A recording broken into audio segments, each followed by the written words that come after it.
It's time for the Mac Geek Gab, and listener Pensacola Craig brings us our quick tip of the week with, well, many folks do not opt for Apple to engrave their newly purchased devices, even though it's free, because it may impact resale value down the line. I've been using a technique of branding the device specs in place of personalization. I find it helpful downstream when selling and remembering exactly what it is at a glance. For instance, he would put on the engraving, iPad Pro, 11-inch, 4th generation, M2, 256 gigabytes. More quick tips like this, plus your questions answered today on the Mac Geek Gab number 1027 for March 4th, 2024.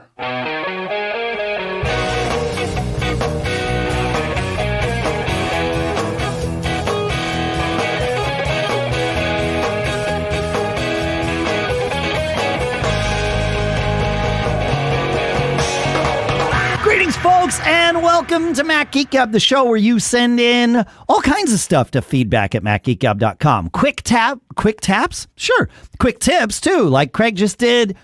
Cool stuff found, like you'll hear later. Questions, which we try to provide answers to. Sometimes we bring questions of our own. Quick tips and cool stuff found as well.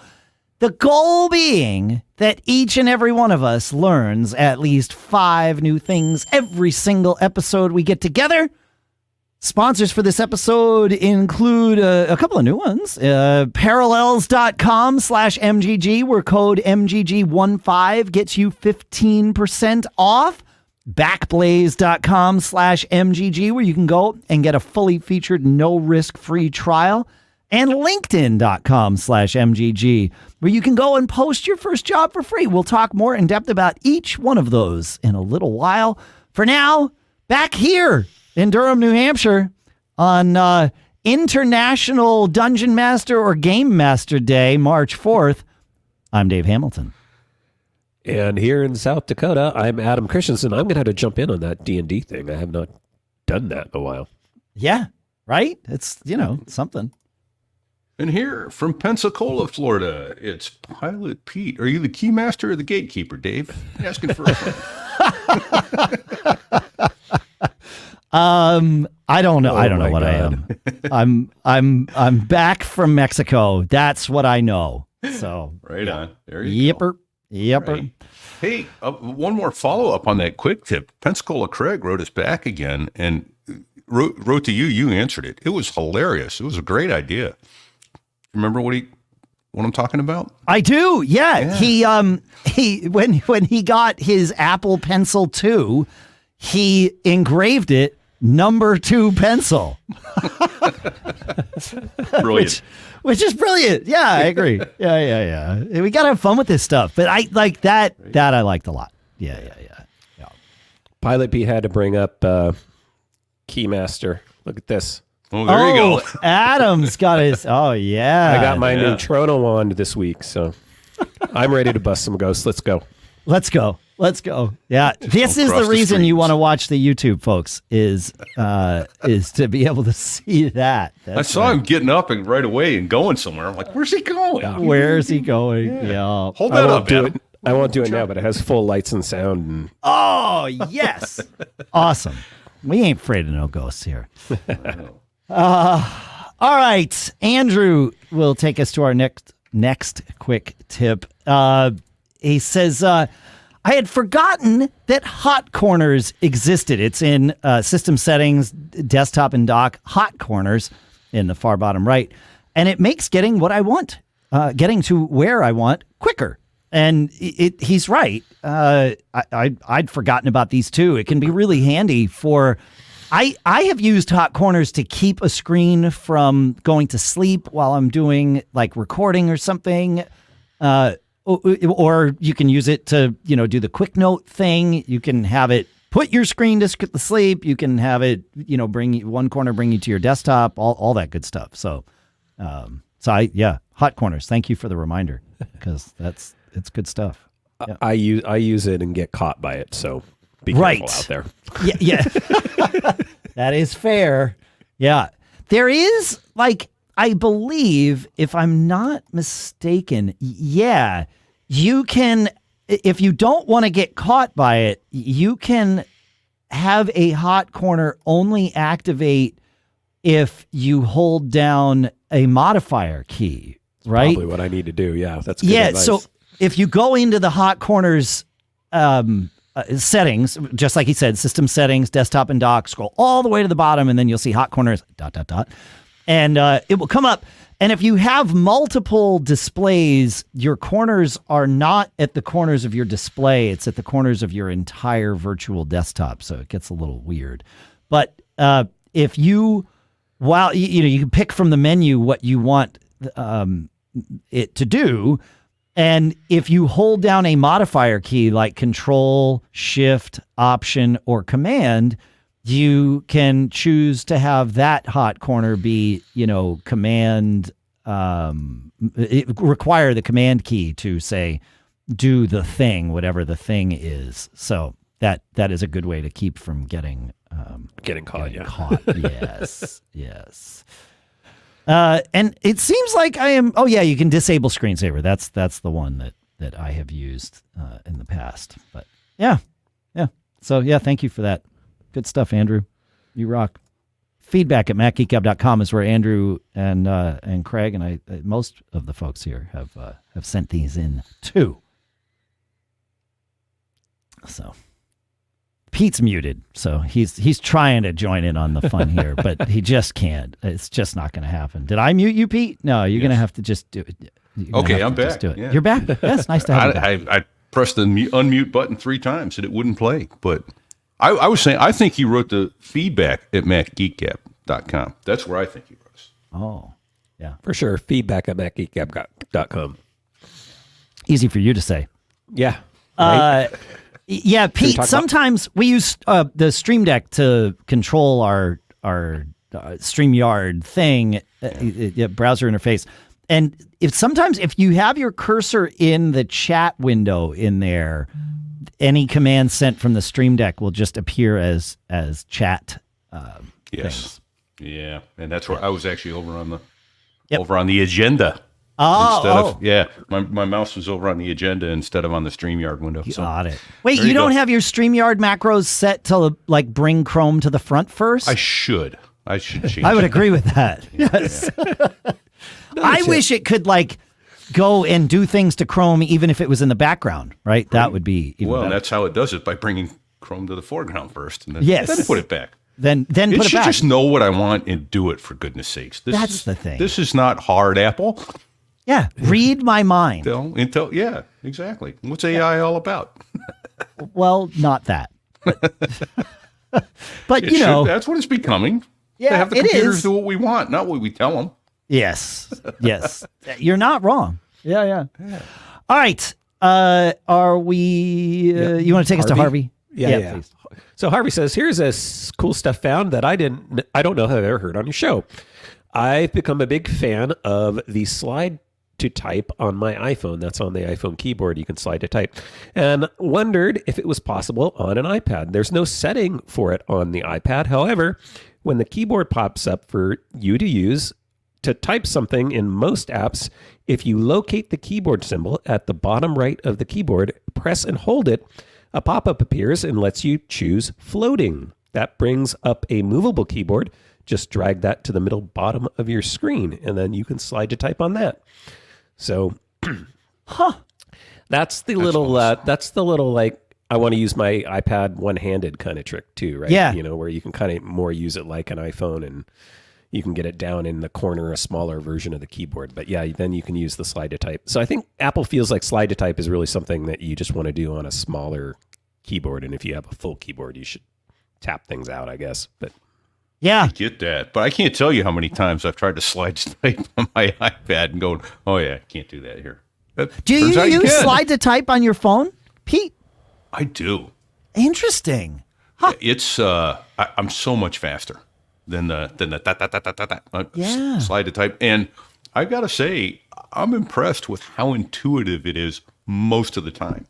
But for those who want to, do not.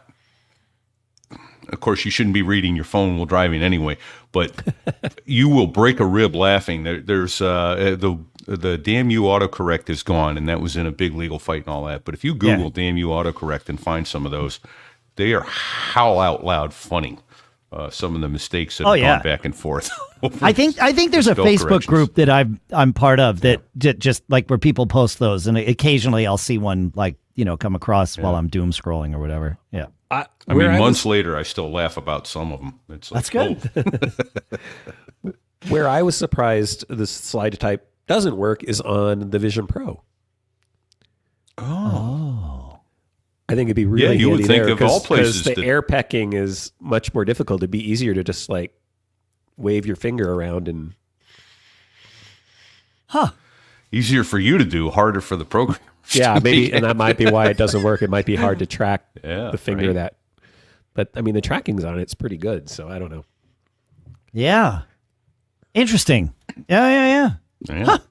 Okay. Yep. That's yeah. Does it need the tapping motion to happen in order for it to know that you want to type and you're not just randomly moving your hand around? Well, you'd only activate it when the keyboard was up. Oh, though, that's so, fair. Right. Yeah, I don't. Yeah, I don't know. I'm not. It turns out I'm not the lead engineer on that project, Adam. It was just a weird thing because I was like, everybody was talking about how a little bit awkward it was to air type. You can really only do the hunt and peck. You can't do like home row typing on it very well.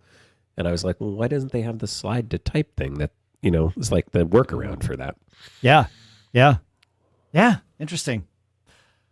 All right, Pete, you want to take us to listener Peter's thing, and I will preface this by saying, you did not know of either of our new sponsors before you prepped this one. So this is not a like Right? this is not a thing. This but may it's be a a thing. good segue to the ads, but But it's really not. Yeah. So listener Peter from Auburn, Maine writes in and says, great discussion on backups on the latest episode. I tend to be with Adam on the more obsessive side of backing up. I love BackBlaze, and a feature that has saved me is being able to get large amounts of restore data on an encrypted USB drive. They charge $189 for this, but wait, there's more. But if the drive is returned within 30 days, they give a full refund, so it's effectively free. I got caught when I accidentally pointed Carbon Copy Cloner at the wrong external drive. Ouch! And hosed several hundred gigabytes of data. I had everything back within 2 days and was refunded within a week. It was a good test of the ability to restore. That's my story, and I'm stuck with it. Actually, he says I'm sticking to it.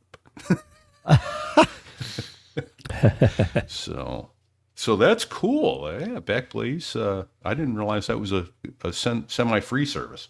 Yeah. I mean, it makes sense that they would want to be able to recoup their cost if you choose not to send it back to them. But yeah.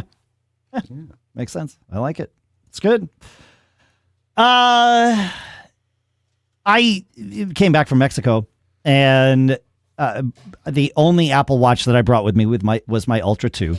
I still have my Series 5 that I use occasionally. Actually, I use for sleep most nights, but I use the Ultra 2 for everything while I was there and had to track my sleep. I would just put it on charge for 30 minutes a day, and that was generally enough. And one thing that going into the trip I thought would be great, and then it turned out it was a little bit much, is the Depth app, right? The Apple Watch Ultra and Ultra 2 have the Depth app, which shows all kinds of things. It basically is a dive computer for your Apple Watch, and it shows the depth that your watch is, and also shows the water temperature. So that was kind of cool, floating in the pool and being like, oh, what's the, what's the temp? However, the way it is set by default, which is cool, is as soon as the Apple Watch detects that it is submerged, it jumps into depth app mode, puts the screen at full brightness, because that's what you would want if you were using it that way, and shows you this data and updates it in real time. And that kind of thing, folks, burns your battery. Yeah. So I thought, well, this is cool. And it was fine for the first day, and it was fun to see, the pool's, 88 degrees or something, 86 degrees, whatever it was. It's nice. It's fine.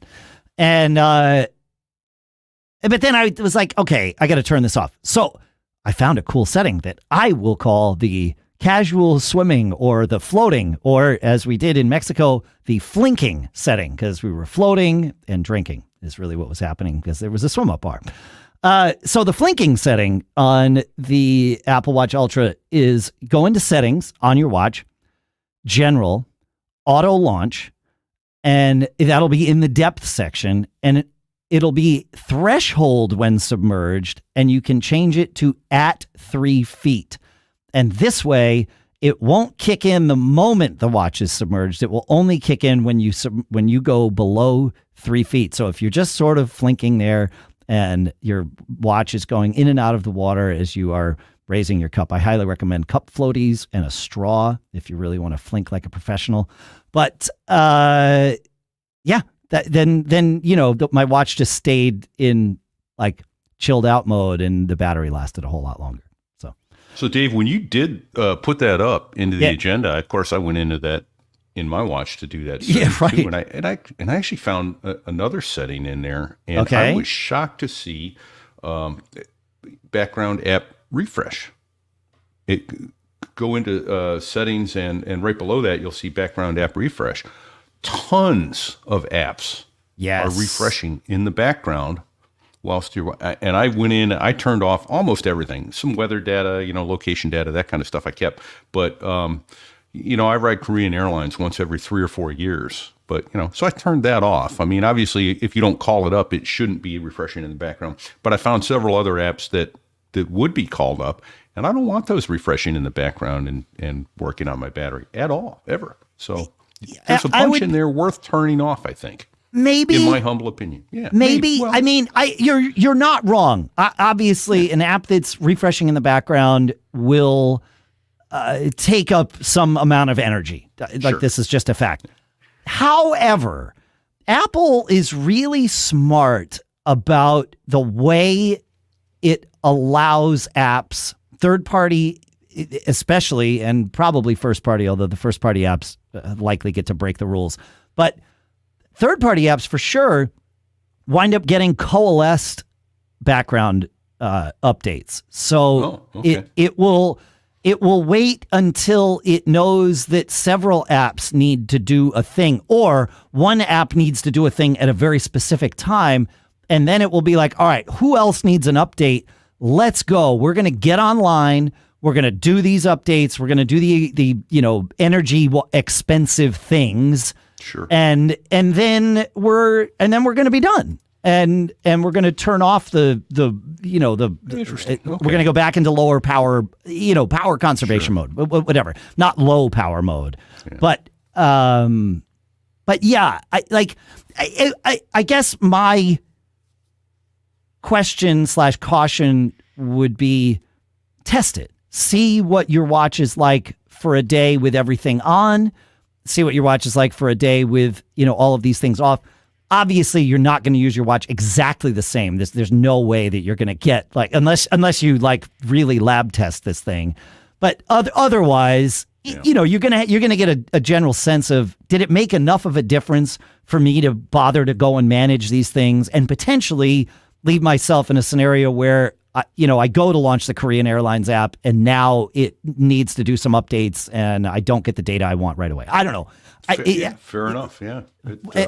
Adam, what do you have any? Yeah, I mean, I think it's an opt-in, opt-out thing in my mind, but I'm with you. Like everything kind of opts in. So I think Pete's advice is good. Like at least go look and see what's opted in. And this goes for notifications. This goes for, and you can use the background refresh thing on your iPads and your iPhones and stuff like that. But it's that balance, right? It's the balance of, if I turn this off, knowing that next time I go to launch that app, it's not just going to fly up and have information for me ready to go.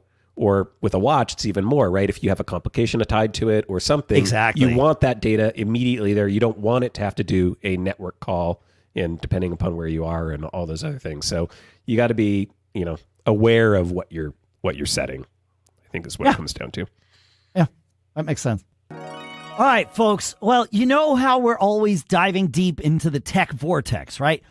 Well, there's one abyss you never want to get caught in, the data loss black hole. That's where our sponsor BackBlaze beams in like the superhero of the digital cosmos. Adam, Pete, and I have all used BackBlaze to shield our Macs. And trust me, it's like having your own data guardian angel. For just $99 a year, you get unlimited cloud backup for Macs, PCs, even your entire business, making sure your digital life is secure and, more importantly, recoverable. Because let's face it, losing data is more terrifying than accidentally calling your high school crush while trying to delete their number.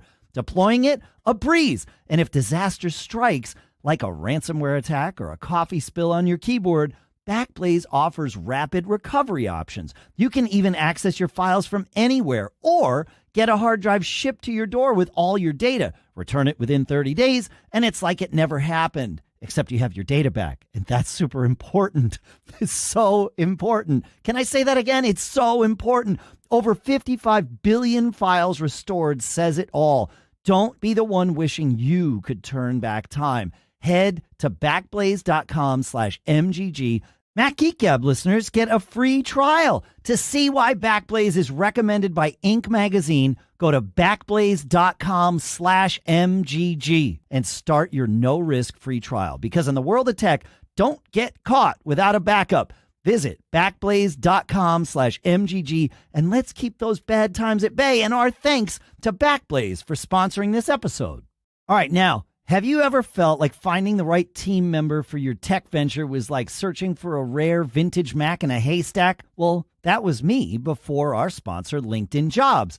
I've talked about Sadie on the show, our social media and promotions ninja, right?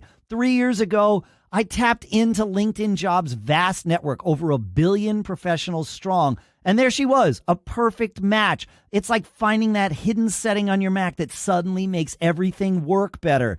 Using LinkedIn Jobs wasn't just throwing a post into the digital void, right? It was targeted, intuitive, and honestly, it's kind of fun, right? Their tools are so easy to use that it's like the difference between coding and assembly in Swift. You can do both, but one is just so much easier. And get this, 86% of small businesses find a qualified candidate within 24 hours on LinkedIn Jobs. We did, and now Sadie's been with us, boosting our show for 3 years. It's like upgrading your RAM and feeling the turbocharge. So don't get caught in the slow lane of hiring. Post your job for free at linkedin.com/MGG. That's linkedin.com/MGG to post your job for free. Terms and conditions apply. Your Sadie is just a post away. And our thanks to LinkedIn Jobs for sponsoring this episode. All right, we got a quick tip from JT after the last episode, and in fact, we'll let JT tell us about it. Gentlemen, in reference to episode 1026, you mentioned the UDP method to save your bacon with your iPhone. One other thing this does, or as Apple calls it, is a forced restart. I was experiencing an issue where within the app library in my social media folder, app icons were coming up blank. To remedy this, I was able to do the forced restart, the UDP method, and the icons came back to life. Just another handy tip for that particular set of button presses. Yeah. Thanks. Have a great one. Thanks for that, JT. That's interesting to me because that tells me that it's doing more than just shutting down and restarting your phone. Like it almost like all kinds of stuff there. Yeah, it's a hard reset. A cache cleaning, kind of a safe, but it's not restarting in safe mode or anything. Right. But it is doing some of the stuff that like we know our Macs do when we restart in safe mode, doing whatever, some maintenance, whatever that maintenance is, we don't know. But that's interesting. Yeah. Hey, one other thing though, and that's holding it down, holding the power button down until you see the Apple logo when it does that. Correct. One other thing, we've talked about this a long time ago. I'll bring up, if you do up, down, and tap the power button and don't restart, that does disable your biometrics. So either your fingerprint or your Face ID, you're going to have to put your password in order to remember. That's the mode that. Yeah. That's the way to make it so your biometrics won't unlock the phone whilst in your pocket. Don't get right. Yeah, don't get caught. Yeah, Don't get exactly. caught mode. Yeah, it's don't get caught mode, which is good. I probably should have done that as I was like going through security in Mexico or something. Yeah. Yeah. But always Interesting. remember, you don't have Fourth Amendment rights out of the country. Just No, you don't. No, you don't. It's true. Yeah. Even though you think you do. saying. Yeah. Yep. You do have Fourth Amendment rights. They just don't exist there. You have them in the United States. Yeah. You have them just- until you don't. I just bring Sorry, a little jar of U.S. soil for me to pour down and stand on. There you go. And that'll get you arrested by the agriculture police, Yeah. Yeah. A little jar of U.S. soil. Right? I wonder if anyone's ever tried that. I would love it if I was, say, in an airport or something, if, foreign airport and somebody was having their their perceived rights violated. And they poured their little soil. I am now On U.S. soil. I'm on U.S. soil. This is sovereign land. Yeah, carry your own sovereign land. Yeah, I'm sure they'll bring you a broom and a dustbin and say, Yeah. get to work. yeah, get to work. That's it. Yeah. And when you're done, come with us to this little private room. Yeah, and then we'll escort you. Don't come with us. We'll bring you there. That's right. Yeah. Also from episode 1026, Todd had a comment about our recipes discussion. Yeah. And he says, I gave up on all the recipe apps. They seem to change over time and stop doing things the way I like them. When that happens, transitioning from one app to another is always a pain, of course. Because of this, he says, I have standardized on the Notes app. I have a folder in Notes called Recipes. I often add a tag such as dessert, appetizer, Thanksgiving, etc. All recipes come down to ingredients, directions, and notes about the recipe. I copy and paste the recipe from one of those god-awful sites full of ads into BBEdit, do a little massaging, and paste that into a new note. Sometimes I add a link to the original source if I want. The recipe folder is shared with my wife and 2 sons. When we are somewhere and someone wants a recipe, Notes makes it very easy to send or just pull it up. Best of all, I control the recipes, no worries about an app or website shutting down. A little upfront work getting the recipe in a new note pays off in a big way. I like this idea. It is how we do things in our house. Basically, we've always just used the Notes app for recipes and sharing, and I love the idea of a shared recipes folder. That we didn't do. However, I will offer one tip from 1026 that I think could make Todd and everyone's workflow better, and that is resurfacing the quick tip we mentioned, which is called justtherecipe.com. Because, there you go, Pete. Everything all right over there? Yeah, okay. I'm back. Sorry, I didn't hit the button in time. That's correct.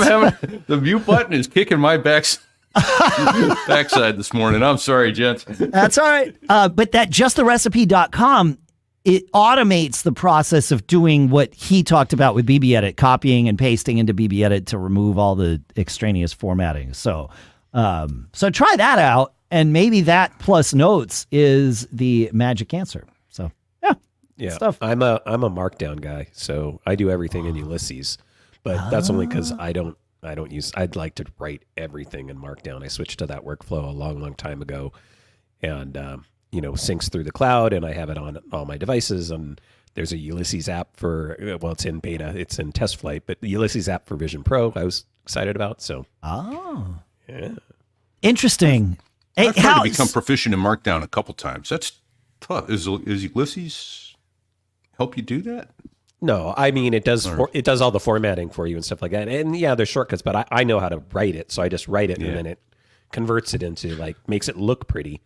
Yeah, and you can export it. And I also use Marked, obviously for converting things. I know the basics, but I've seen some amazing,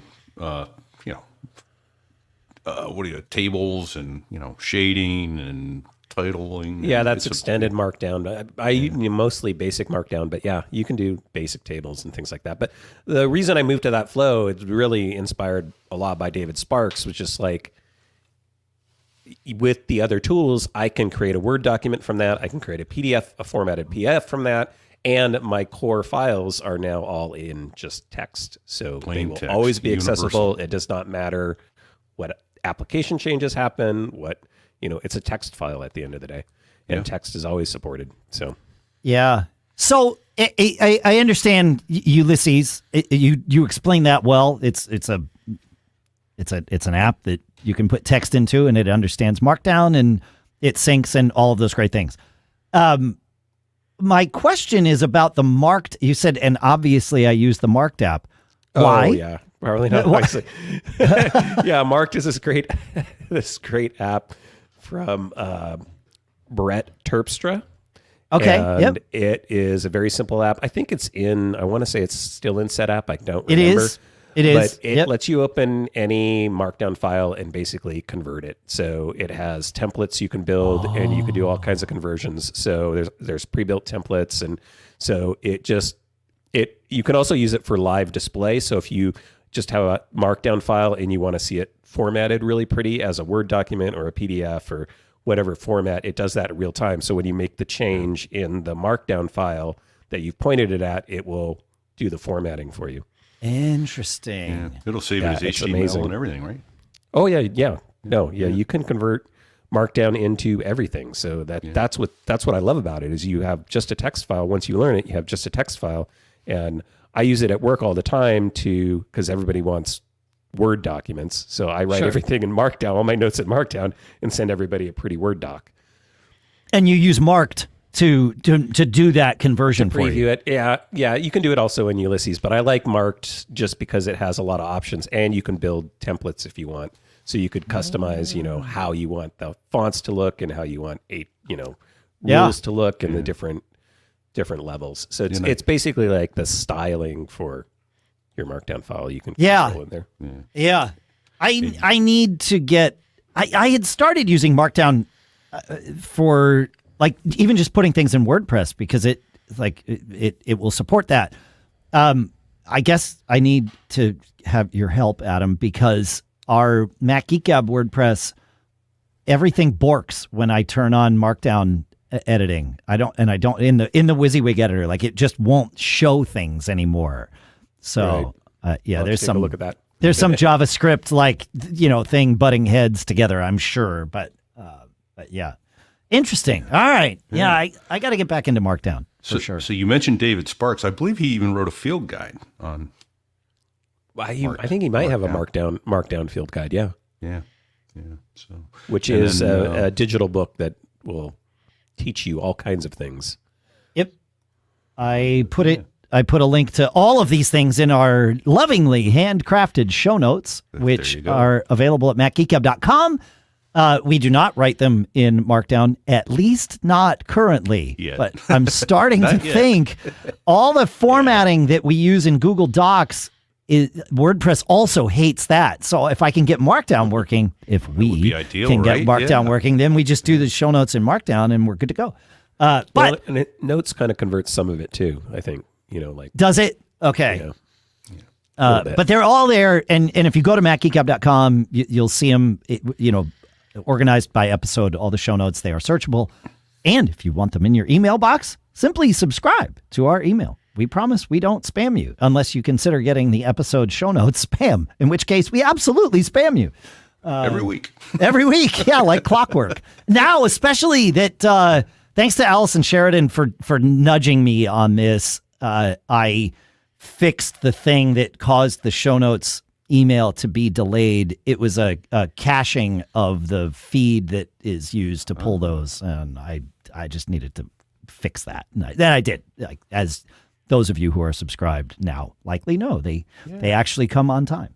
So, Dave, one other term you mentioned for most people know, many people know it, but for the up and coming geeks who aren't quite there yet, WYSIWYG. What you see is what you get. Yeah, that's what you get with us. And we're sorry about that. Sorry, We are indeed. We humbly apologize we're sorry. at this point in time. For those of you that choose to watch us, what you see is what you get. And you have our deepest sympathies. In this case, and today, what you hear is what you get. Sorry about that.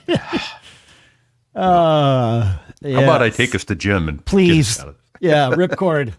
Yeah. So Jim writes in, he says, hi, guys. I recently rearranged it. Let me back up and say this particularly hit close to home because this sounds exactly like something I would do to myself and then have to go to Dave and go, please help.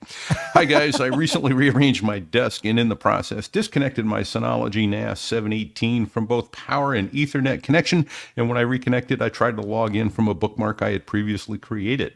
No luck because the IP address had changed from what it previously had been. I did a quick search and came across a Synology knowledge base article entitled, How Do I Find My Synology NAS via Web Assistant or Synology Assistant?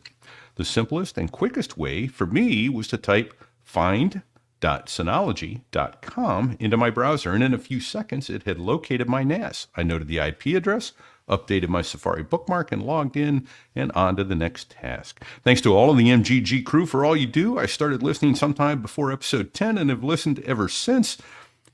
What, you can't go back and listen to the first 9? Come on. Yeah. Yeah. It says, well, you may have cost me a few bucks here and there to buy some new toys. You saved me a lot more money and time than I can measure with your quick tips. Cool stuff found in answers to listener questions. RATGOCs rock. Do you know what RATGOC means, Pete? It's a term that Jim came up with. I feel like we workshopped it together, but this is definitely a Jim thing. It is reasonable and trusted geeks of choice. That's us. Exactly. Yeah. Yeah, that's it. And so I wanted to bring that along to everybody as well. And the other thing you can do, obviously, is put Tailscale. That'll help you find it, though that isn't a good local thing, but you can put Tailscale on your Synology. The other thing I did is I went into my router and took the MAC address of my Synology drive and hard assigned it an IP address so that it would, no matter what I did, as soon as it sees that MAC IP address, it brings me back to .1.2. So. Got it. Yes, that makes sense. Yeah, of course. Yeah, so a DHCP reservation essentially is what it is. So I do based that on the for MAC all address of my drive. Yeah, I do that for all of my devices on my router. Yeah. Just because I like to know where things are. Do you do it for your phones, Adam? I do, yeah. Really? I have a document, a markdown document that there you go. tells me where each one is. And each one's IP addresses. Yeah. I have a spreadsheet. This is, oh my gosh. How have we gone 1,026 episodes without ever having this conversation? I have the same thing in a spreadsheet, which I like because I have the IP address that I assign to it, the DNS name of the device, because I want to assign it, the name. Yep. Correct. And I want that to be the same no matter what. And then I have the MAC address in there, and then I have a notes field. And so it's all, a spreadsheet lets me keep it in columns and all of those things. But yes, absolutely. I have the same exact thing. Yeah. Yeah, absolutely. I need to update mine. I haven't done it in a while, but I find it really helpful to know. Like I'll assign Debbie, .10 through .19 and me .20 through .29, that sort of thing. And I'll know that my computer is, and hers is 11 and mine is 21. My phone is 22 and hers is 12 and such. So if I ever had to SSH in, that I know where they are without even having to go look it up. I do that thing. I do that part too. I have all mine in ranges. So like my media devices are all in one range. My networking equipment's all in one range. My iPhones are all in one range. My Macs are all in one range. Yeah, that's how I broke it up. Yep. Yes, I did the same thing. Yep. And I'll re-ask the question that I asked a few weeks ago: is anal retentive hyphenated? Well, but this is super helpful. It is. It's a great way to know where your stuff is. Yes, and to be able to access it in the event your computer locks up and you want to SSH in from your iPhone, you can do it. Yeah, I don't do it with my iPhone, and the umbrella statement for that is I don't do it for devices that I would never want to connect to as like a server or a network resource. So, and that's only, it's not that I have anything, there's nothing bad about doing it for your iPhones. It's just that that's more work. And so I don't need to know what IP address my iPhone is on. Like that doesn't matter to me. I'm not saying it's bad if it matters to you. It's just for me, I'm okay. But I want all of my desktop Macs. I even do it with my laptops because I will sometimes want to connect to those. So my Macs all have reserved IPs. And my disk stations do, those kinds of things. Obviously, my router, but that sort of goes without saying. And some other things that get, like printers for sure, get their own IPs. I'm trying to think if there's anything else that, like, I give them to. I mean, I guess I could bring up the spreadsheet and then I could tell you. Yeah. While you do that, I have a question. Am I the only noob who uses Synology Disk Assistant? Because going back to the original question, that's often how I find my Synology. Is that the little app you run on your Mac? Yeah. Yeah. And then it just launches the IP. It show. Yeah.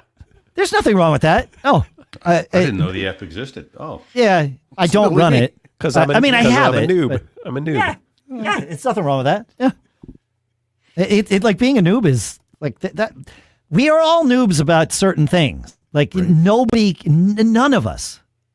None of the three of us here and none of us listening can be an expert and knowledgeable about all the things, even all the things Apple. It's just not possible. There might have been a day where it was, but that day is gone. All my switches, my smart network switches get IP addresses. Those, however, I hard code into the switch. I do make a reservation for them, but they are hard coded into the switch so that if the switch comes up, even if my router is down, I can still connect to the switch at the IP address that I know it will be at. So that's good. That's good advice. Yeah. So one other quick question, though, Dave, along those lines. As you know, I was trying to do some troubleshooting here at our Florida place this week, and what I couldn't determine was whether my modem was good or not. Do you remember is it .1.100, .100.1? What is generally the standard modem interface? Where is it? 192.168. Yeah. So for a DOCSIS cable modem, this is not the case with any other fiber, ISDN, whatever. Nothing. Why was I going to say ISDN? Does anybody have an ISDN connection anymore? I've got a 300 baud modem. Yeah, thanks. That's great. I've got an acoustic radio stations, maybe. I've got an acoustic coupler. It's 192.168.100.1. And I will even put a link to this in the show notes. But it's the DOCSIS. So my modem was definitely bad then because I could not. I was trying that and I couldn't get it. And they were trying to send a reset signal and all that, which ultimately I just finally gave up and went over to T-Mobile and did the home internet gateway. And so let's talk about that. I mean, this show's off the rails already, which is great. Like we're all learning things. It's like off the rails is a relative term. But you texted me while I was in Mexico and you started sending me speed tests. And you're like, this is on T-Mobile. And I'm like, oh, did you move from like Mint Mobile to T-Mobile for your international travels? And you're like, no. I still have Mint. This is my home internet at your house in Florida. And I was like, oh, that's cool. That's great. And I'm, in Mexico, I didn't have my phone with me while we were out flinking, but I probably had just finished flinking. So, I had a couple of cocktails in me or whatever. I found this year, I really liked drinking Mezcal and soda with lime. Yeah. Adds a little flavor to it. Through there. Still some and carbonation. If you order tequila, soda, and lime at the the pool bar, you'll get like bottom of the barrel tequila in from the well. But mezcal, they don't have that in the well, so that's got to come off the shelf. So, but it didn't dawn on me until like yesterday. I'm like, wait a minute, Pete's going to be doing the podcast from Florida, and he's on that T-Mobile connection. It's no longer wired. Is this going to be a disaster? I knock on wood. Counting on Pete. But we're 45 minutes into the recording of the show. We're an hour and 20 into our connection here. And again, I just knocked on wood, but it's fine. Wood. It has been rock solid all week long. It just crushing it. I'm streaming 4K video. Mac was playing on his iPad in his room. The computers were going full steam. Do me a favor. Open up a terminal window. Okay. And just type ping space www.apple.com. Just because I'm curious how low and also how consistent your pings are. Now you're on a Wi-Fi connection. Yes. So there's also that, which is I forgot to tell it. I forgot to tell it to stop. Control C will tell it to stop. Yeah. The highest that I've seen is hang on. Did it go away from there? I'm just curious what the range that you're seeing is on that. The lowest is down in the 36 milliseconds. The highest I've seen is 47 milliseconds. Oh, okay. So there's a 51. Sorry. Okay, but it's not jumping up into the hundreds. No, not even close. Good. That's really good. Oh man. Yeah, this thing is it's rocking it. And if you put it on, it's $65 a month. But if you put it on auto pay, like of a debit card or out of your checking account, it's $60 a month. Yeah, of course. And it's unlimited data and I think it advertises up to 500 megabits up and down, down. And I forget what the number up is, but it's. Look, I uploaded. I recorded. So there I was, and I uploaded a gigabyte show. I forget how many. I think about a gigabyte show in under 3 minutes. Yeah, so that's amazing. I like that. That really. I mean, we knew that when 5G came out, that what you just described was going to be a reality, like a workable reality eventually. And we also knew that this was about the timing of it. So it's not available in every area. When you go to their site, you have to put in your zip code and your address and it'll go, not yet. Yeah. So, and I suppose you could put it in your RV and travel around with it, but I think they would shut you down because you're going to start crushing other people's areas with that if it's not if their network isn't up to snuff there. Yeah. Right. Right. Yeah. I do know of people who use it in RVs, and I mean, you don't tell them that's what you're doing. Don't get caught. But that's pretty good. So what was that, Pete? I was going to tell him about your hand parallels. came up. No, it's fine. I think it was a delay from my internet. No, that was on me. Go ahead. No, yeah, it's fine. No, I was just saying. So just agreeing. I'm out of the way. All right, folks, have you ever felt like your Mac was a superhero with one hand tied behind its back because you couldn't run your Windows apps? Enter our sponsor, Parallels Desktop, the tech equivalent of giving your Mac a utility belt. I've zipped through the Parallels setup faster than a quick reboot, and let me tell you, it's like watching your Mac flex muscles you didn't even know it had. Suddenly, Windows-only apps appear like Power BI, and yes, even games like Fortnite are running smoothly without ever having to leave macOS. And for those of you craving the unmatched prowess of Excel or PowerPoint on Windows, or itching to dive into Windows-exclusive gaming realms without betraying your Mac love, of course, Parallels Desktop is your secret passage. No more carrying around 2 laptops or syncing nightmares, none of it. It's like having your cake and eating it, too, with a side of extra frosting. You ever just eat the frosting? That's kind of like what Parallels Desktop is. Web developers, imagine coding and testing across platforms without the desk clutter. Students, picture running Office 365 and AutoCAD without begging your budget for mercy. Don't get caught wishing for what could be.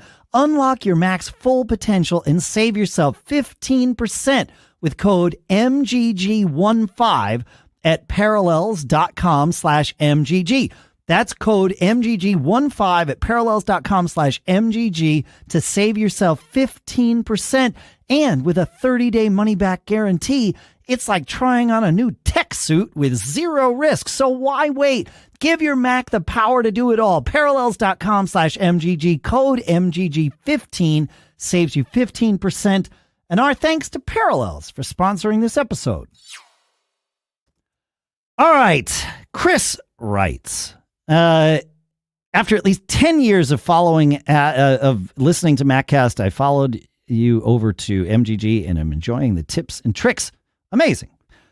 I have a question, he says, about using the Apple 27-inch Thunderbolt display on a Windows laptop. I absolutely love these displays, and despite their age, I think they're some of the best displays out there.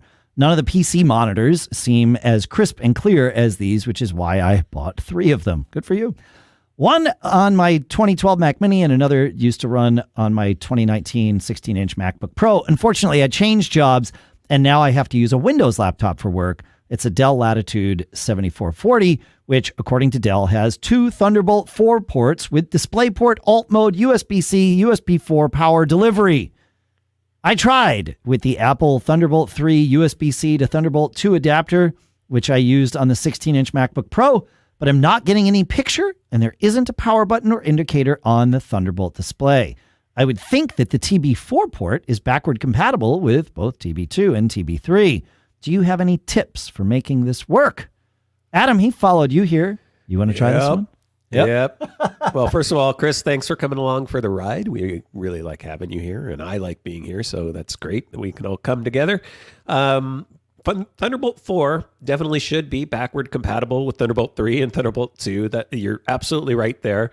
So this baffled me a little bit as well. I did some Googling, and I found a thread over on Dell's website, and it's possibly related to an update they did to their Dell firmware back in 2021 that is causing the displays to no longer authorize with the system.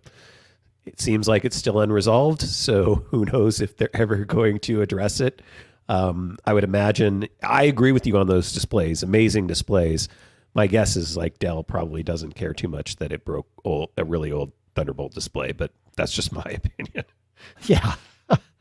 Huh. That's too bad. I mean, but did it break? I guess my question is, did it break all Thunderbolt displays or just Apple's? No, it sounds like it broke a bunch of Thunderbolt displays. Okay.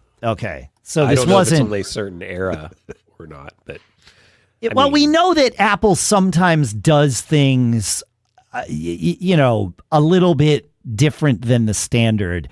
I would have been surprised to learn that they did Thunderbolt different from the standard because they've been really good about that. In fact, Apple has been sort of the shining star of following the Thunderbolt spec. We wouldn't need Thunderbolt 4 if everybody followed the spec like Apple did with Thunderbolt 3, but be that as it may.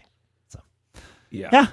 We'll link to the article. You can read through the full thing. I didn't fully read through it, but it was very obvious that it broke Apple's display. So I don't know.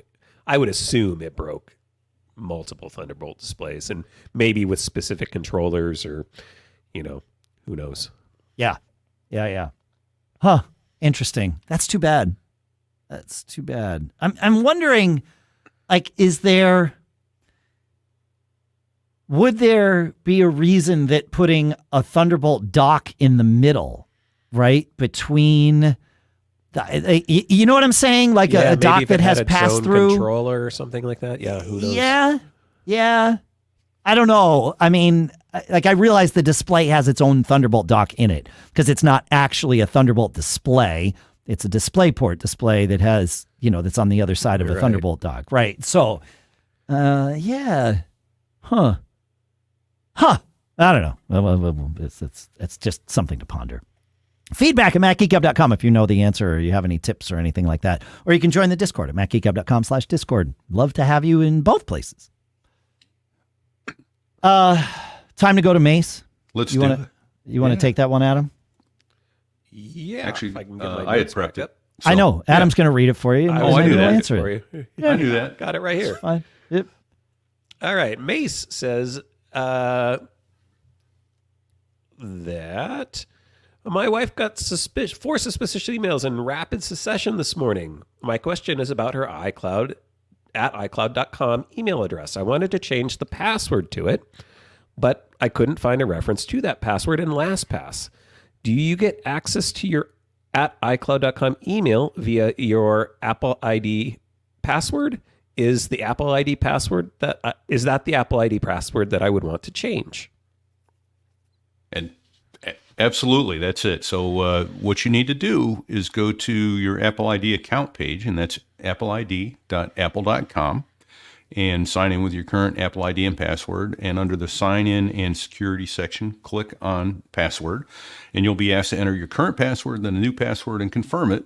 And after changing the password, you'll need to sign back in with your new password on all your devices that use your Apple ID. And if you've turned on stolen device protection, you have now more problems. More delays, at least. Yes. Yeah, more delays and hoops through which you must now jump. So if remember, it affects all your Apple services and that use your Apple ID, not just your iCloud email. So you need to update your password on the other devices, as I said, and then you're going to have to go in here. The note says, because stolen device protection is turned on, some of your account information can't be changed on the web. You'll have to go change your password and use it on other devices, be it your phone and that sort of thing. You can't just change. You're going to have to change it on those devices as well, is my understanding. I think the simple solution is turn off stolen device protection. Wait it out. Accomplish the change. Wait out the wait, and then turn it back on. Yeah. That would be the simplest approach. I do want to add something to this. Everything you said is correct, right? Yeah. Like if you want to change your iCloud password, that's your iCloud email password is your iCloud password. All of that stuff is true. There's an asterisk there. If you're using like an IMAP client to connect to it, you'd have to create a less secure password for that, but that's a whole different thing. However, receiving spam or phishing emails into your email address is not necessarily, just the receipt of them is not necessarily cause for alarm enough that I would go change my password. If I clicked on a link and it asked me to log into my iCloud account and I realized, oh my gosh, I just typed my password in to not Apple's website, then yes, 100%. But just because you received a piece of email, spam, phishing, legitimate email from the folks at feedback@macgeekgab.com, just receiving a piece of email does not mean that there has been any security risk. Even if you get that email from your own address, if it appears to be from your own address, it could be that someone got access, but that's the hard way of doing it. The easy way is to just spoof your email address and send an email as though it were from you. And if someone sets up their own mail server, then that's what they get to do. So, Spoofing is surprisingly easy to do. Yeah. Oh, yeah. It's getting harder with all of like the SPF and DMARC stuff that you can put on domains, which is good. And iCloud domains Apple does do a decent job of protecting its iCloud domains with those pieces of tech. So it would be less likely to get phishing emails from an iCloud domain. Or if you did, they'd probably be marked as spam because they're not matching the SPF or the DMARC stuff or whatever it is. So, I got a surprisingly effective phishing email this week myself, and it was ostensibly from Dick's Sporting Goods. Take a survey and we'll give you this cooler.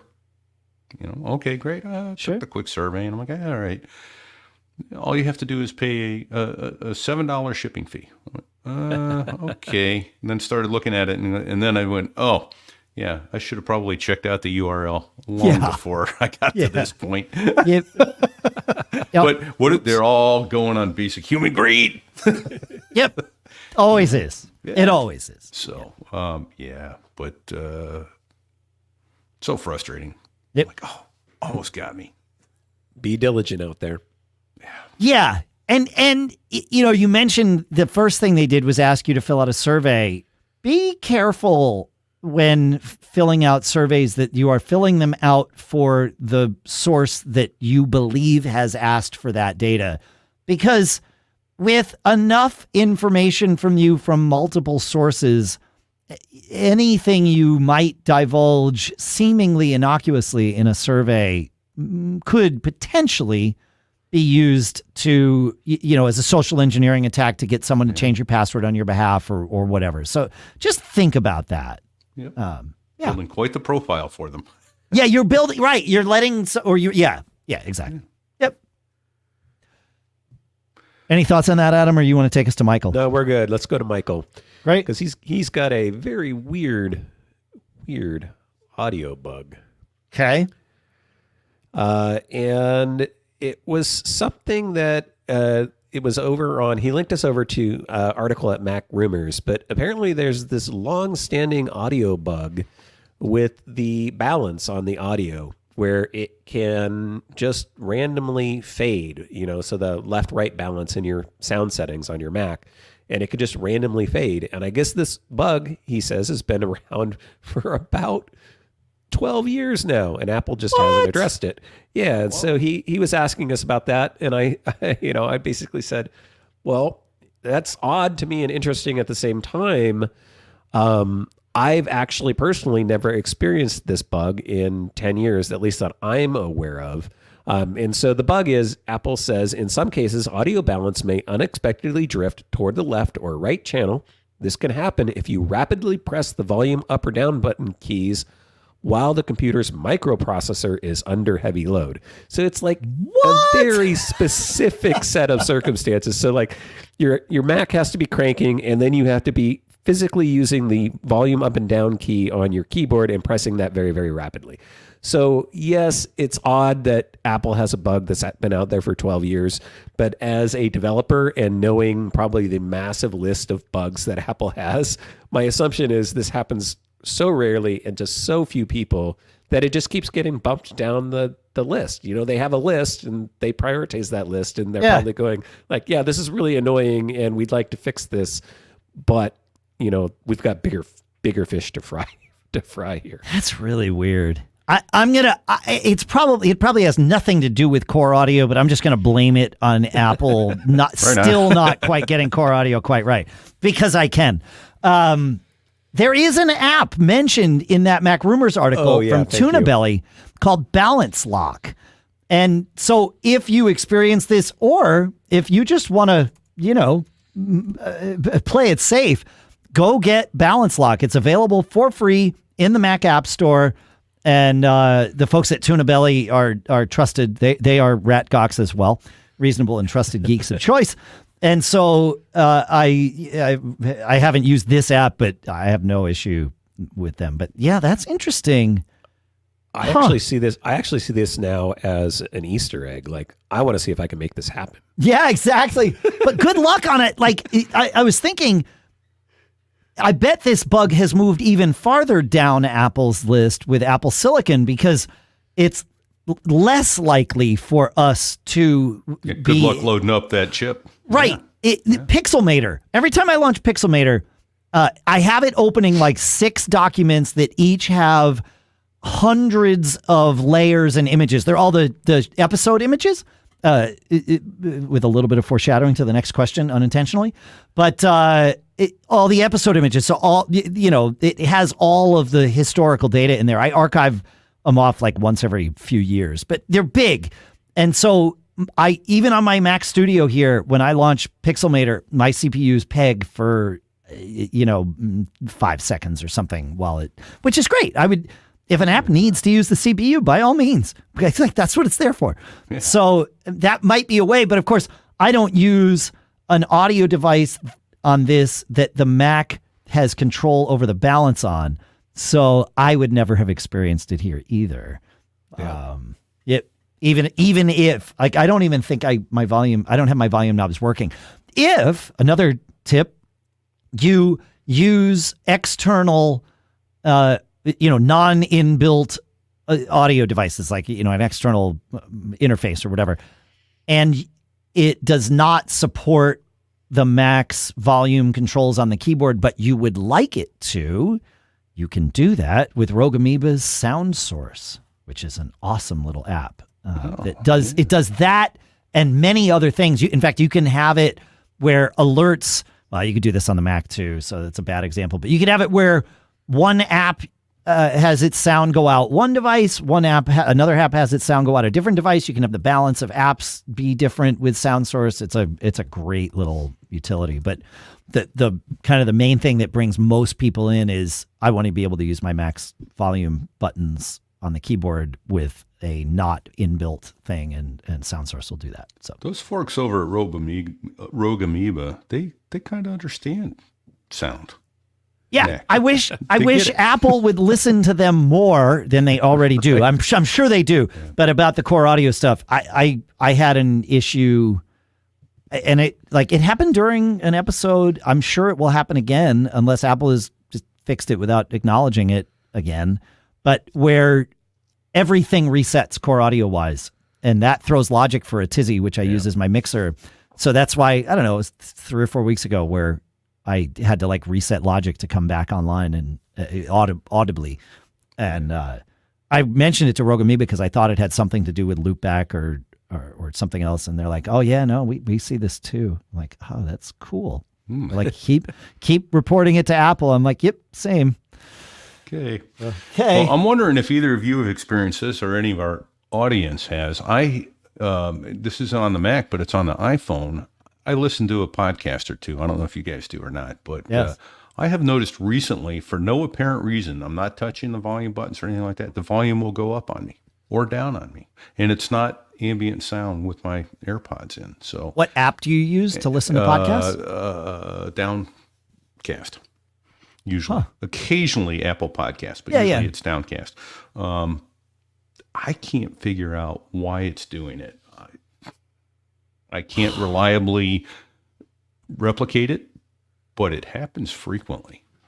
Man. And so that's a geek challenge. There you go, a geek challenge. I don't think I've experienced that. I mean, if I have, I probably, without even thinking about it, would just grab my phone and push the volume down. You know what I mean? Yeah. I'm wondering if I have some setting somewhere down in there but the ambient noise has not gone up, therefore causing my volume to be increased, but who knows? Maybe so I just thought I'd ask if either of you had that. So, and one other thing, folks, I want you to understand that it's a thing of beauty to watch. While talking about Rogue Amoeba's Sound Source, Dave was updating the show notes, types out Sound Source, goes to the web page, grabs a link, and puts it in there, all without missing a beat. It's a thing of beauty to watch. Producing the show while talking on the show. I will say I did all those things except one of them. I didn't go. The order was different. I typed the word Sound Source. Google Docs has a cool thing, and this is a quick tip. I highlighted the word Sound Source, and then I hit Command K, and Google Docs, that Command K is the shortcut to add a link to text. But if you're logged in addition to having the option to just type or paste a link in, it will search Google for the text that you have highlighted. And in most cases, this being one of them, Sound Source from Rogue Amoeba shows up on the list. So I just get to select it. So that's how it and then I clicked it, which opened in my web browser. And that's what you saw and you put up on the screen for folks who are watching. There you go. So there are shortcuts to my madness here. Google Docs is cool. But to be able to talk and type and do all that, it's a thing of beauty to watch. Yeah, sometimes, though, I realize either I have no idea what one of you said because I got into that, the multitasking myth, right? Yep. Other times, I have no idea what I just said while I've been doing that. And both of those things are scary when you're releasing a show that goes out to tens of thousands of people. Right. Yeah. I can't tell you how many times I've gone back and listened to one of So There I Was and go, I totally missed that while I'm editing the show. I missed that because I was doing some production thing. And it's like, oh, that's awesome. Yep. So. All right. Well, since we're on the sausage making, you want to take us to Jason's question? I can do so. Okay. Long-time listener and love the show as always. It would be awesome to see the prompts that you used to create the show album artwork.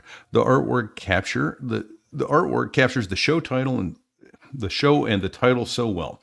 Perhaps simply just including in the show notes, I consistently see the artwork and wonder what was the prompt they used to create that. For the latest egg and chicken problem, the best reverse engineered prompt I could find was painting of a teacher and a chicken in a classroom, creative VFX, science poster, funny cartoonish, identical prime lens, no yellow color, eggshell color, hibachi, this kind of smart epic diptych in a lab, reduce duplicate content, very nerdy, doesn't seem to get it right. Are you all using DALL-E 3 via ChatGPT Plus for creation? And because I love to create more work for Dave, I promised all the listeners that Dave would put in every show note, every prompt, just... it's a good idea. Much, but it's totally fine. It was interesting reading this because I often do... When I'm inspired by something we've said in the show that I think, oh, this would make a good title, let's see what the artwork is, I will create in real time the artwork while we're doing the show. Right. Because of that, the prompts are much shorter than you might think. But I consider it, in this instance, it's not that I have an image in mind that I am trying to get ChatGPT to draw for me. If that were the case, I would give it a paragraph full, like Jason said. Yeah. And then it will ignore half of them anyway. Yeah, exactly. It doesn't, and it especially doesn't iterate on artwork well at all. Like if I tell it, oh yeah, what you just made is awesome, make this one change, what you get next is remarkably different. It's almost unrelated. So the one for last week for 1026, all I said was, I wanted two options at once, and well, you're showing this week's, Pete, so no, never mind. It's fine. Well, that's fine. You can leave that out because this is probably what will be this week's image. But last week I wanted just two options, and I didn't want to have to go back and tell it make me another option. So I said make me two wide aspect ratio images that illustrate the egg and chicken problem humorously, different from the chicken and egg problem. Right? I wanted it to be the reverse of that. Make it nerdy if you want, and definitely make it funny. Right. And that's what I said, and that's it. And I got the first thing that I got was the image that we wound up using with the two eggs being nerdy in their respective laboratories, and I was like, well, that's kind of what I asked for, but you know what? That's good enough. And so I thought, well, my next prompt was great. Now make just one image. And it did. And that one you folks didn't see, but if you're watching the video, I'm scrolling through it now on ChatGPT. And this looks like the Senate, like the Senate chambers of old, with chickens and eggs as the people. And it's weird, and I thought about using that one. And then I said, make one image that looks more like the right half of the first one. And it kind of did that for me. And I almost did that. And this was a chicken with an egg floating in the air in a laboratory with beakers and that sort of thing. And by that point, I was like, all right, I have three choices. I'm going to pick one of these. And I wound up picking the first one, and off we went. So that was last week. This episode, which at this moment in time has not yet been published for me, but at this moment in time for most of you listening, it has been published for you. So you will know what image we have chosen. But I thought, oh, this idea of RATGOCs, like that's kind of funny, like reasonable and trusted geek of choice. So I said, create a wide aspect ratio image of RATGOCs and make it funny. And then in parentheses, I put, for reference, that means reasonable and trusted geeks of choice.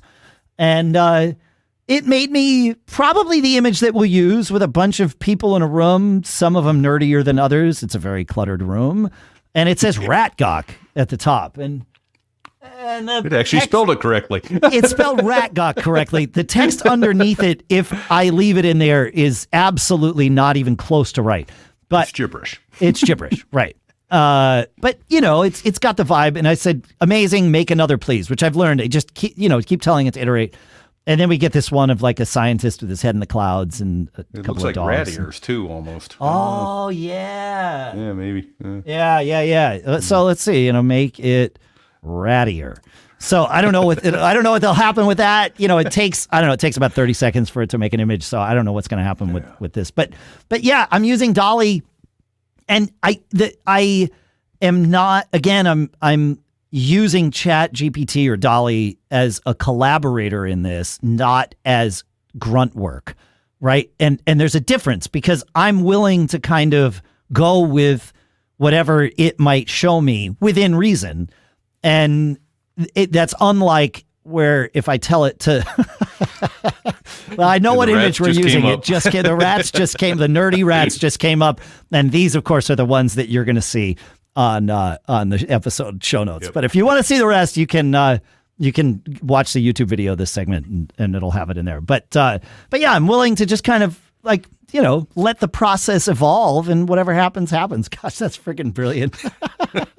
Right. The cheese and everything. There's cheese floating. Nuclear symbol on the balloon. Oh, yeah. It's great. My favorite still is go look at episode 1009, folks. That was where you have our permission, and we mentioned the term goat rodeo, and oh boy. Yep. Almost broke out laughing like this. Yeah, mid episode. Yeah, because Pete and Adam can see my screen, my shared screen, all the time, even if it's not on the screen. It's in like a little preview window for those of us, recording the show, and yeah. So it's what was that 1009 you said? 1009. I'll link to it in the show notes. So that's now linked in the. You have our permission in the show notes. Yeah. Yepper. So there was we didn't get to any cool stuff found other than the things that we kind of casually mentioned. That's all right. We'll do cool stuff found next. Maybe we'll start with cool stuff found for 1028. Yeah. Anything else that either one of you wants to mention? If there is a cool stuff found, like now's the time. We're at the hour 16 mark, so we're technically kind of ready to wrap up. But if there's something cool, otherwise we save it for next week. You let me know. Yeah. Anything? I'll mention, I got from Mirai, M-I-R-A-I, yep, the next generation of their speaker that crispens the audio, the voice audio for the people that are hard of hearing. What little I've done playing with, I'll do a full review, obviously, for the channel, but have found that Mirai, M-I-R-A-I, speaker is those things are just fantastic. For someone who's trying to lose his hearing, when there is ambient noise, I find it so difficult to hear the spoken word, and these speakers just make them so crisp and clear. The audio is fantastic. So if you have someone in your home who is starting to lose their hearing, the first one I ever got, I've got on my mother's TV in the nursing home, and it makes it so she's able to hear. That's great. Her hearing isn't horrible, but it isn't great, and she's able to hear. So the Mirai speakers are fantastic. So there's a cool stuff found for you. Yeah. All right. What solved that hearing thing for me with movies is the Vision Pro or using my AirPods Pro. That's how I resolved that. But that's not very social. Like you can't be be right. So this is a great option for that. Yeah. Protect your hearing, folks. Do everything you can to protect your hearing when you are. And I use on my Apple Watch, and this is not just available on the Ultra. It's available on certainly the Series 5 and later, maybe even before that. Right on the as a complication, I have the dB meter, and that dB meter on the Apple Watch is astonishingly accurate. I've compared it against pro level dB meters, and it's usually big variance. Don't get me wrong, but it's close enough that you'll know, are you in the danger zone or not? And if you're in anything above like 88 dB for an extended period of time, it will take a toll on your hearing. And absolutely, earplugs are inexpensive. They are, and they're easy to keep with you. I mean, you can get you can spend, I don't know, whatever, $150 on custom fit earplugs that are super comfortable and, make the sound just sound like you turn down the volume and they're amazing. But for, between $15 and $40, you can get universal fit earplugs that are fantastic. A lot of people like the Eargasm earplugs that are available on like Amazon and the sort. What do they cost now on Amazon? They're $42. People really, really like these. There's all kinds of great earplugs out there, but yeah, just protect you. I'll put more in the show notes. I will flesh this out with more earplugs. I always use the little foamies and double hearing protection when I fly in Harriers. And the problem is all my buds who flew Harriers are in the same boat. We all have this tinnitus or tinnitus, whatever your pronunciation is, that it's horrible. Even wearing double hearing protection, that's that high bypass turbofan engine that has a really high pitched level to it. And that seems to be where we're all stuck with that ringtone. Yeah. For me, my mistake was going to, and I didn't even think about it at the time till it was too late. We went to a Civil War reenactment and they shot those cannons and I didn't even realize it. But about 2 weeks later, I woke up in the middle of the night, full tinnitus, and I've had it ever since. And I'm convinced that that's where the damage happened. At least put you over the edge. Yeah. Yep. Yeah. There's another earplug that I actually tested out and used while we were in Mexico at those concerts. It's about in the price range-ish of the custom fits. It's not custom fit. It's universal fit. It's called the Minuendo, and it's from a company called Soundbrenner. It's $170 on Amazon. What's cool about these, very comfortable, very small. They basically disappear into your ears, but you can remove them. It's not like it's a problem. They have an adjustment slider on them where you get to control how much it's blocking, and it goes from 7 dB at the lowest to 25 dB at the highest. And that's pretty cool to be able to kind of dial that in. 25 is a lot. And at an outdoor concert, and the band Fish really, they respect their audience. I mean, they probably were at about 92 dB most nights, which is something you want to protect yourself from, but it's not 105 dB, which I've seen some bands do. Right. Which is crazy because 3 dB doubles the amount of sound. So think about that. Right. But, even really? 90. Yes. I didn't know that. It's logarithmic. Yeah. Yeah. Okay. So that's why earlier when I said, the difference of 1 or 2 dB is substantial. It is. Most humans can't hear a 1 dB difference, but most of us can hear a 2 dB difference. Okay. But, being able to adjust it and dial it in like, I only need like half down. Okay. And looking at my watch and being like, all right, they're at 92. So if I'm blocking about 15, that's great. And 15 is a good amount to block for most concert goers. What about the frequency? Do all the frequencies get through? Because I find that, obviously with the spongies and stuff, you lose a lot of the lower end, and you lose the high end. You get the low end. You keep the lower end. The Minuendos are acoustically balanced, so like the Eargasms are, and so you really get you get a decent sound. Okay. There was another brand called Loop earplugs, and I think they're still making them. They are. My family went nuts over these Loop earplugs for a long time. Lisa used them up until she finally got custom fits. But they kind of have a little bit of a, I don't know, like fashion bit to them. I don't know. But get a little earring. They look like they're a little loop inside your ear. Yeah. It's, so, but they work really well. They sound good. And Matt Straub on X points out he uses his AirPods Pro. And Dave, I know you've seen me at the hockey games wearing my AirPods Pro for two reasons. One is the noise reduction, which is great. Yes. And then the other is I can actually listen to the radio announcer's call. About a minute and a half later, what was that penalty for? Yeah, exactly. Yeah. It and you're right. The anything that seals your ear off, like regular AirPods are not going to protect you from outside sound. AirPods Pro, which seal into your ear as long as you have a good seal, will protect you from outside sound. And I'm being very careful to articulate this that way. It's the same with like what I'm wearing to do the show, which are all Claire in-ear monitors. They will protect me from outside sounds. There is nothing other than, my own will that will protect me from not turning the volume of the speaker up too loud and hurting my hearing, which you can also do with AirPods. You can protect yourself from all the outside sounds you want and still damage your hearing by cranking it up.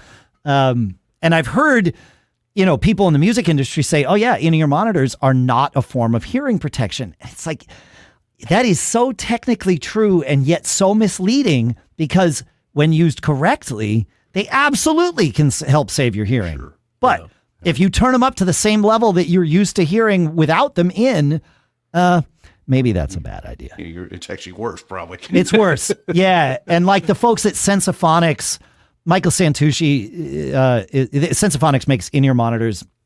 Michael Santucci is an audiologist and sort of very well-known and respected in the industry. But they have a device that will measure what you are delivering to yourself via your in-ear monitors so that you know. Yeah. Yeah. It's not cheap. It's like $500. But, yeah. So I don't remember what the name of that device is. I will find it. Plus, the regular AirPods don't have active noise canceling, which is also helpful.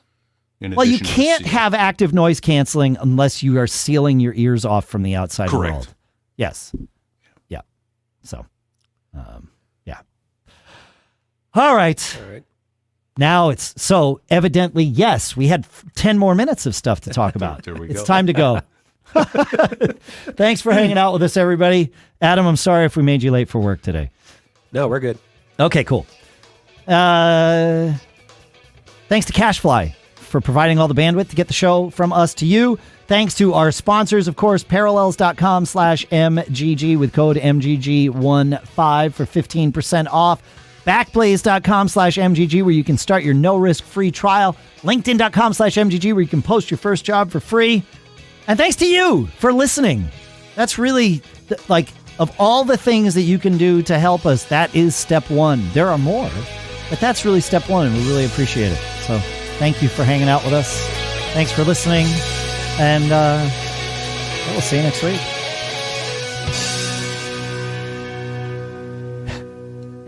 Adam, you have any advice for everybody? Hey, don't get caught. Made up.